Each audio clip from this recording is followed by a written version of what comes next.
بونسوار البنات، جيسبر كو فو allez bien. ان شاء الله يا ربي تكونوا كامل بخير. راني جيت معايا وصفه بومبا. كي نقول لكم بومبا يعني بنينه بزاف. هاي واش نحكي لكم على بنتها. هاد الوصفه نقدر نقول لكم للاطفال ولا للدراري ولا حتى ياكلوا حتى الكبار، باش ما تقولوش حقرتنا. وصفه بزاف هايله بزاف بنينه، واللي هي مقارون محشي بواحد الطريقه هايله بزاف. راح يعجبكم بزاف، يعجبهم بزاف الاطفال. نقول لكم جربوهم لولادكم، واش الله يا ربي حينا يعجبكم وتجربوها. اذا كنتوا جديد في القناه ديرونا ابوني وخلونا كومونتير. نقول لكم دونوا هاد الوصفه، ان شاء الله يا ربي حتعجبكم وتجربوها. بالنسبه باش نبدا، اول حاجه هذا المقارون لازم يكون هذا تاع كيش نسموه ما على باليش. هذا لازم يكون هكا باش نحشيو فيه داخل بالفيونداشي. نغليوه كيما راكم تشوفوا عادي، ونجوزو نطيبوه لاصوص. يجي بزاف بنين المقارون. واش نحكي لكم على البنه تاعو، هايل بزاف. فلاصو عندي حبه طماطش، حبه تاع بصل، هريسه، فلفله، طماطم مصبره، هريسه، فلفل كحل، شويه تاع الثوم، وعندي زعتره تنسوهاش، وسنه تاع الثوم. نخلوه يتحمس مليح هذاك البصل مع الطماطيش وكامل لي زيبيس بهذه الطريقه كيما راكم تشوفوا. ومن بعد نغطيوها ونضيفوا لها برك شويه تاع الماء، ماشي بزاف. نخليوها تكمل هكا تك وحدها.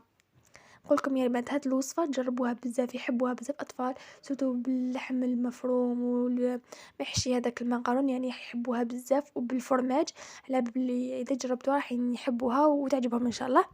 نغطيها نخليها تكمل الطيب، وندوزو البيوناشي تاعنا. عندي معاه فلفل كحل، شويه تاع القرفه، وعندي بيض تاع البيض، وكما راكم تشوفوا لحم مفروم، معدنوس. وما تنسوش ديروا لا شابلو واحد المغرفه كبيره تاع ماكله. ودوكا تيك ندوزو لهداك المقارون تاعنا اللي كنا طيبناه، وهاوليك طاب معاكم بهذه الطريقه. يعني فرغته في كسكاس، وجبت هذاك الحشو اللي كنت خدمته معكم، وعمرت كامل هذاك المقارون تاعي بهذه الطريقه. يعني تعمروه كامل حتى تعمروا البلا تاعكم. دوك تشوفوا لنا كيفاش وسيتو بهذه الطريقه. يعني ساهل ماهل وبالخف يوجد، وما فيش حاجه صعيبه. نقولكم جربوها لاخش يحبوها بزاف اطفال. صراحه انا شاركتها في خدمتها في الدار، وقالوا لي كامل عجبتهم، وقلت علاش لا نشاركها معكم ونعطيكم الافكار وتجربوها ان شاء الله بهذه الطريقه. يعني انا كملت عمرته كامل. من بعد انا راح نفرغ فوق هذيك لاص اللي كنا طيبناها مع الاول. يعني لازم تخلوها تشرب مليح وتجي بزاف بنينه. تحبوا طيبوا معها الفيونداشي ولا تحبوا طيبوها كما انا عادي، يعني عليكم الاختيار. من بعد نفرغها فوق المقارون تاعي اللي كنت وسيتو هواك. نفرغ كامل هذيك لاصوص. ما يجيش ناشف هذا المقارون، يجي بلاصوص هذيك تاع لاصوص اللي هذيا لاصوص طوماط وبزاف. هاي ما عندي ما نقول عليه. المهم من بعد راح نضيفوا لهم الفوق الفورماج ولا يجي بزاف بنين به. تقدروا حتى ديروا كان بشاميل، يعني يجي بزاف بنينه. المهم انا درت الفورماج هكا باش ما تجيكم سهله، وطريقه التحضير تاعو بزاف سهله. كملت درت له الفورماج وندخلوه الفوق، يعني يتجمر برك شويه ويذوب لنا هذاك الفورماج. وان شاء الله تكونوا استفدتوا معايا هاد الوصفه، وتكونوا حتجربوها ان شاء الله. دخلوا لي كومونتير. انا نقول لكم ندخلوا في الفوق يكمل يذوب لنا الفورماج، نشوفوه في الشكل النهائي.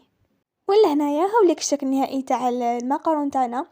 انا نحب ندير هذيك اللمسه الاخيره بالمعدنوس، يجي بزاف شباب. ونقول لكم ان شاء الله يعجبكم. كانت هذه الوصفه تاع نهار اليوم، مقارون محشي بطريقه جديده، مش كما فين نطيبوه باللاصوص عادي. حبيت ندير لكم هذه الطريقه باش تشاركوها معايا وتجربوها ويحبوها ولادكم. هذه الطريقه علاش قلت لا لما نجربهاش معكم وتعجبكم. نقولكم يا ربي ان شاء الله يا ربي تكون عجبتكم، راكم رايحين تجربوها. متنسوش تدخلوا لي كومونتير. نقولكم ان شاء الله كنت خفيف ظريفه معكم واستفدتوا مني هذه الوصفه.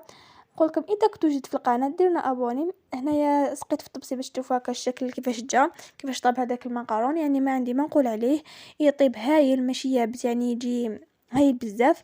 نقولكم تهلاو في فوسكم. تلاقاو ان شاء الله في وصفه جديد. مع السلامه.